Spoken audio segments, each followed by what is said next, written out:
Okie dokie folks, right, this is drying away here, so I'll pick the paper, the contrasting paper that's going to go on the inside. It's probably, it's not going to be seen really anyway because your distress inks will be in it, but it's just that if you don't have that many distress inks, it is nice to have, a pretty paper on the inside that you can see. So I picked this paper, this Harlequin paper. This paper here is kind of like a, I'm not sure if you can see it, but it's like a really light pinky peach colour. So I thought this Harlequin paper that would go really beautiful. This was given to me by a very lovely lady called Mina. If you want to check out her blog, she's amazing. It's pinkpoods.blogspot.co.uk. She is an incredible lady, a very generous woman, and such an amazing crafter as well. Her cards are out of this world, so I want to give away, and I think this is one of the papers that she sent me. She also took pity on my no paper plight and sent me a load of papers as well, so that was really kind of her too. So I'm just going to glue this on here. So instead of gluing it on here onto the mount board, I'm actually going to glue it onto the paper because I've left a wee border all the way around.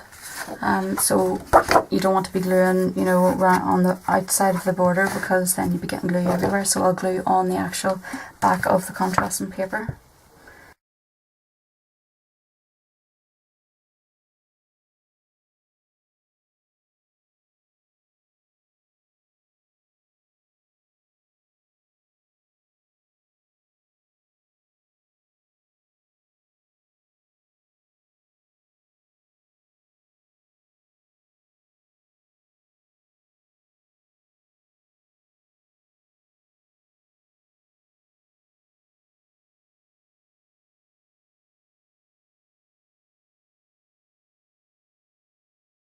You need to work the creases again, so what I tend to do is find the creases with my bone folder and just carefully run up and down because the paper will be soft with the glue, so just be careful you don't tear into it.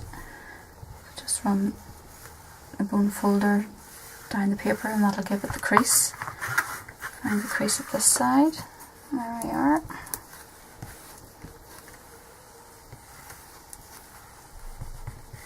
And then gently create your crease.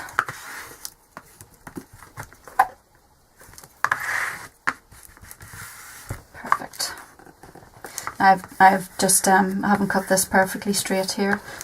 As I said, I'm rubbish at cutting, so I do tend to make mistakes like that. I really should use my my trimmer, but I need to get a new one. I'm using the wee green Cricut one and I don't find it terribly good for cutting, cardboard, or no, not cardboard, cardstock.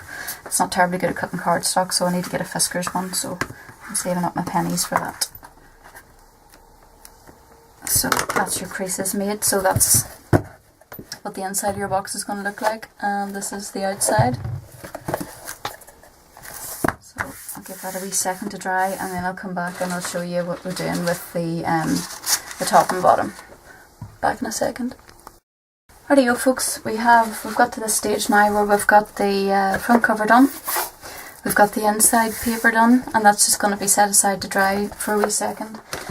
We need to do the top and the bottom section of your box, so I've cut the mount board at 8 centimeters by 8 centimeters, and that is 3 1/8 of an inch by 3 1/8 of an inch. I have already done the top piece just quickly there, but I'll show you how to do the bottom piece. So I wanted this rose to be on the top of my box, so I'll just show you here. So I wanted it to be there, so I set it. I angled the paper that this was going to be in the centre, and then on the underside, so this will be underneath, I just put some of the Harlequin paper underneath it. So the bottom piece is going to have postcard on it, this wee part here. So I just place the mount board in the centre.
So we'll bring back in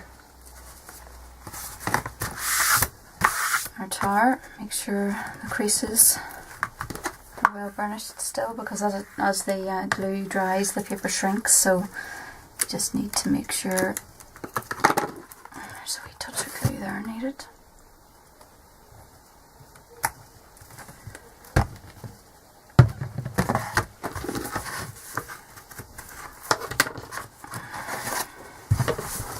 Just mop up any excess.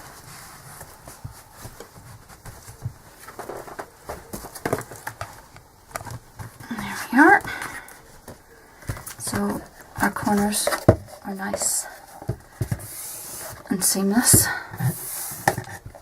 Perfect box. So then this is going to go in to the inside of your box, and it'll be held like that. Okay folks, I've decided I'm going to use hot glue because I don't have the patience to sit and hold it while the PVA glue is hardening. So I'm going to use hot glue. I can't even remember if I used hot glue on the original one or not. As I said, I did it about 2 years ago, so I'm just sort of winging this as I go along. I can't even remember how I made it the first time. I'm just sort of vaguely remembering and by looking at the box that I did before. So if I'm doing this completely wrong, I'm sure there's, you know, as I said, there's bound to be a tutorial out there. Somebody's made these boxes. I vaguely remember, I think, I would near swear it was Fiona, that's Jennings644. She was making wee decorative boxes, and she was making, you know, using the technique of the paper as the hinge. So if you want to run along, I'm sure her tutorial's up there, and hers is probably a lot more professional than mine. I'm just sort of trying to remember what I did from way back when I made this, the first one. So I think I'll add the glue on here. And as my glue gun is playing up, I have to press the glue out. Make sure it's the right way. Quickly glue it on. And I'm using these wee glue helpers. I got these from Jules, and I think her blog is the Jewel Box. And that's where I got these from. These are absolutely invaluable. They're brilliant wee jobs for whenever you're using your hot glue, and you also have little finger protectors. I probably don't use these as much as I should. As I say, my fingers have sort of got used to the hot glue now, but these are great, so they are. And also this wee tool here is fantastic for whenever you're using glue, the glue, and you make a nice seam instead of having, you know, the glue sort of seeping out. So that's what I'll be using that for. So what I've done is I've added the top piece and I've just glued it along there. And what I'll do then is I'll add glue. Oh, my glue stick just fell out. Just add glue along this bottom seam.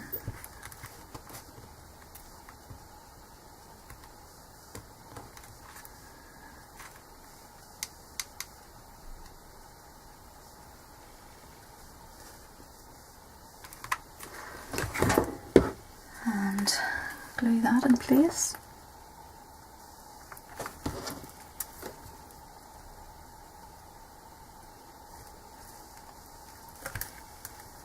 Perfect.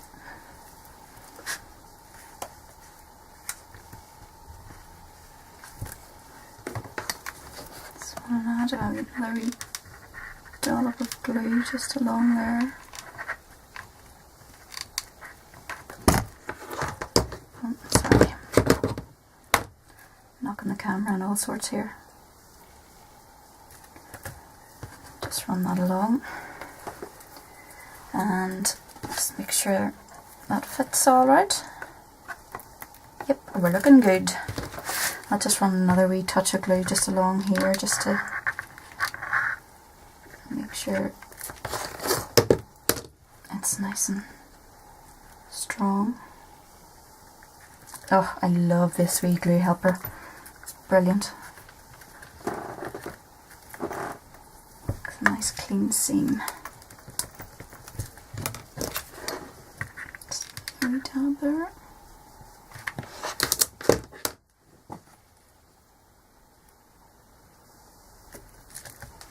go.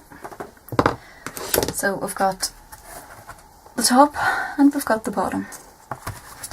So just going to do one side at a time with each piece. So probably turn it like this. Maybe I should do this side first.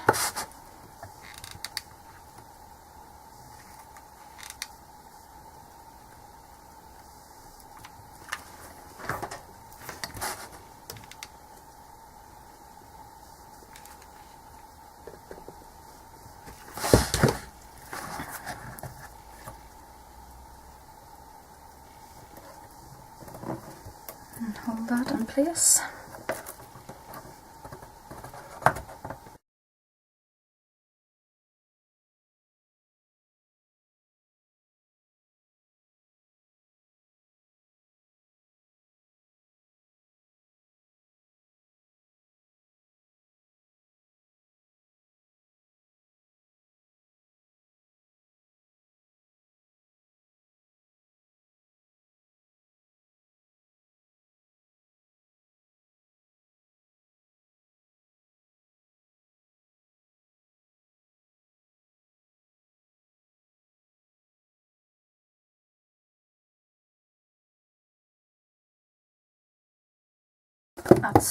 That's it. That's it, pretty secure. Now we just have to embellish it as well, and this is the big test, whether it actually holds the distressings or not. Oh, perfect! Yep. I'm pretty pleased with that. What I've done is I've just added the names of each of the stamps, and I put it up the right way this side and the wrong way this side, so if any stage that my inks are starting to run out and I want to turn them upside down, I have the writing up the right way then. So I'll just add a few of these.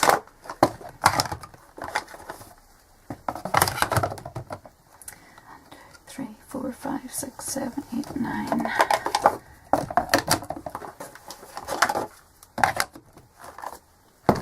So there we go, folks, that's it. We can add some of our sponges.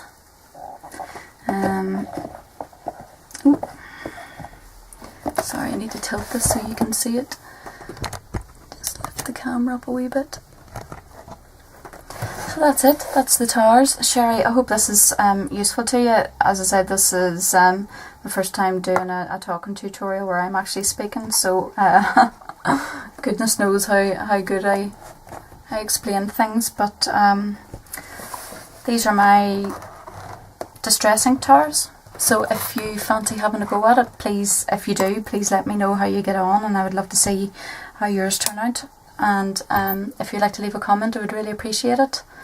Thanks very much for watching, everybody. I hope this was useful. Bye, Sherry. Thanks, everybody. Bye.